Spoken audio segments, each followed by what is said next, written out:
Yo, bolalar nima bo'lyapti? Namanganlik bolalar Saturnga vizit tashlayapti. Tushunganingizdek gap seriozniy temada ketyapti. Talashmayman. Agar gilas kelsa, agar qo'lidan kelsa, perchatkani kiysa, miyasini ochib olishga aqlim yetadi. Lekin o'shanda ham og'ir bosiqlikka harakat qilaman.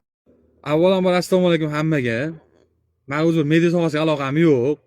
Lekin Instagramga kirdim deguningcha hamma kanallardan sportchiga yarashmagan beo'xshov qiliqlar bilan Tyson, Saturn, Shino'ning mashinamizga keldinglar, mashinamizga.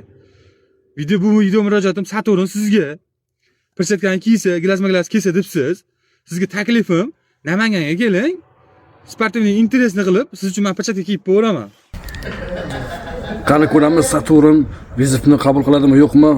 Do'stlar, yaqinlarga jo'natamiz. Namanganliklar, Toshbuloqliklar paddashi qilamiz. Videoni tarqatamiz.